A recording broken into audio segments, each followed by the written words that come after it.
नमस्कार शेतकरी मित्रांनो. बरेच शेतकरी मित्र कोरडवाहू कपाशी पिकाची लागवड करत असतात. त्यांना एकरी 4चं 3चं किंवा 5चं अवरेज मिळत असतं.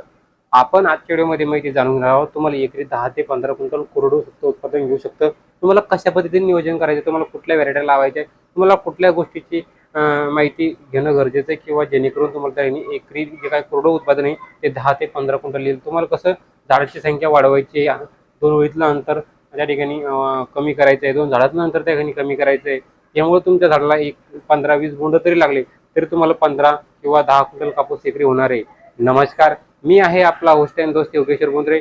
तुम्हा सर्वांचं पुन्हा एकदा आपल्या बोंद्रे ॲग्रीटेकमध्ये खूप खूप स्वागत आहे. शेतकरी मित्रांनो, आपली जी आजची पद्धत असणार ती असणार आहे अतिसंगण कापूस लागवड. शेतकरी मित्रांनो, अतिसंगण कापूस लागवडीमध्ये त्या ठिकाणी जे काय कापूस आहे तो जास्त दाट चालू होता. आता कारण का माहिती आहे का, कोरडवाहू आपण कपाशी पिकाची लागवड केली तर त्या ठिकाणी जर मध्येच पाऊस उघडला तर त्या ठिकाणी 2-2, 3-3, 4-4, 5-5, 10-10 बोंड लागते. आणि त्या ठिकाणी आपल्याला जर आपण 4 बाय 1 किंवा 5 बाय 1 किंवा 4 बाय 3 वर लागवड केली तर आपल्याला 2-2, 3-3 क्विंटल कापूस होतो. त्याच ठिकाणी जर तुम्ही त्या ठिकाणी 2 बाय 1 असेल किंवा 3 बाय 1 असेल किंवा 3 बाय 6 असेल किंवा 2 बाय 6 असेल, या अंतरावर जर कपाशी पिकाची लागवड केली तर एकरी झाडाची संख्या वाढते. एकरी झाडाची संख्या वाढल्यानं काय होणार आहे, तुमच्या कपाशी पिकाला 10, 15, 20 बोंड तरी लागले तरी सुद्धा तुम्हाला एकरी 10 ते 15 क्विंटल अवरेज त्या ठिकाणी मिळणार आहे.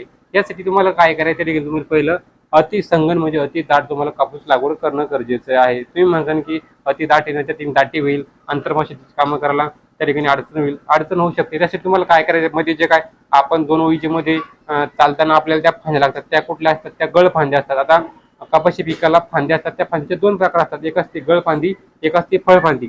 आता गळ फांदी कशी असते माहिती का, गळ फांदी जी आहे ती अशी झाडाच्या शेंड्याच्या कोकोने वाढते आणि खालून अशा 2-3 त्या ठिकाणी ह्या फांदी असतात. आणि ती फळ फांदी असते ती अशी आडवी वाढते आणि त्या ठिकाणी जे काय पहिलं पान असतं, जी गळ फांदी असती त्या पहिल्या पानाजवळ त्याला पातं नसतं आणि जी आपली फळ फांदी ते पहिलं ज्या ठिकाणी पान लागतं त्या पानाजवळ त्या ठिकाणी पातं असतं.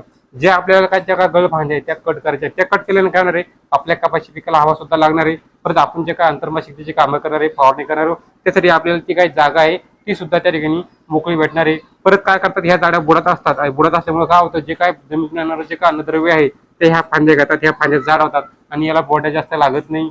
बोंड्या लागल्या तरी त्या खालून ओढून पडतात, त्याच्यामुळे तुमचं खूप नुकसान होतं. त्यासाठी तुम्हाला काय करायची, ही गळ फांदी कट करणं गरजेचं आहे. गळ फांदी कट केल्यानं तुमचं जे काय बोंडाचं वजन आहे ते वाढणार आहे. आंतरमशागती गतीमध्ये तुम्हाला दाटी येतील. आता तुम्ही दाट कपाशी लावणार आहे, ती काय दाटी होणार, ती दाटी त्या ठिकाणी कमी होऊन जाणार आहे आणि हवा खेळती राहणार आहे. त्यामुळे तुमचं उत्पादन सुद्धा जास्त येणार आहे.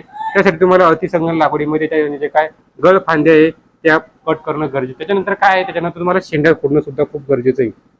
शेतकरी मित्रांनो, काय माहिती का, आपल्याला लवकर त्या ठिकाणी लवकर झाडाच्या शेंडा कट करून त्या ठिकाणी आपली कमरा एवढी कपाशी झाली तर लगेच त्याचा शेंडा कट करून घ्यायचा आहे आणि त्याला लगेच त्या बोंडाचं जे काय वजन वाढवून घेणं गरजेचं. कारण काय माहिती का, आपल्याला जर झाड वाढू द्यायचं, मग नंतर त्याला बोंड लागणार आणि मग त्याला त्या ठिकाणी बोंड फुटणार. त्यापर्यंत आपल्याकडं पाऊस उघडून जाणार, आपल्याला पाणी सुद्धा राहणार नाही. त्यामुळं काय होतं माहिती का, आपल्याला त्या ठिकाणी पहिली गळ फांदी कट करायची. नंतर त्याने आपली कमरा एवढी झाली कपाशी की त्याला कमरा एवढी म्हणा किंवा छाती एवढी झाली तरी तुम्हाला त्या ठिकाणी चालू शकते. छाती एवढी झाली तर तुम्हाला त्या ठिकाणी एवढं शेंडा कट करून घेणं लागतं. शेंडा कट केल्यानंतर काय होणार आहे, ते काय तुमचं झाड आहे ते कमी वाढन, फांद्याची संख्या त्या ठिकाणी जे काय फांदीमध्ये अन्नद्रव्य जाईल आणि त्या ठिकाणी जे काय फांद्याच्या ज्या बोंड्या आहे त्या जास्त वजनदार भरेल आणि तुम्हाला कापूस जास्त जड वाढल्यामुळे त्या ठिकाणी काय होईल, तुम्हाला कापूसचा उतारा चांगला मिळणार आहे.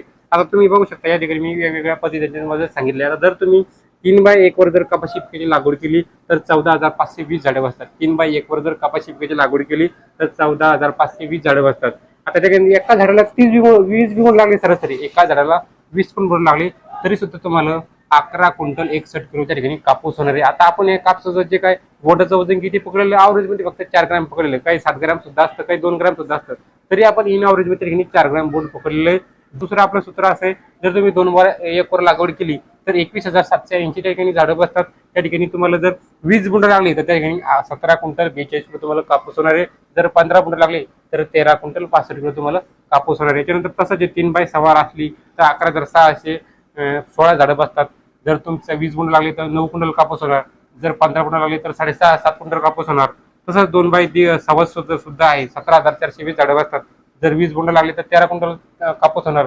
जर त्या ठिकाणी 15 बुंड लागले तर 10.5 क्विंटल कापूस होणार. अशा पद्धतीने जर तुम्ही तुमच्या कपाशी पिकाचं करोडो कपाशी पिकाचं जर नियोजन केलं तर हमखास तुम्हाला एकरी त्या ठिकाणी 10 ते 15 क्विंटल त्या ठिकाणी कापूस तुम्हाला होऊ शकतो. शेतकरी मित्रांनो, व्हिडिओ कसा वाटला, व्हिडिओ आवडला असेल तर लाईक करा, शेअर करा आणि अशाच शेती संदर्भात परिपूर्ण माहितीसाठी तुम्ही बोंद्रे ॲग्री सोबत जोडून राहा.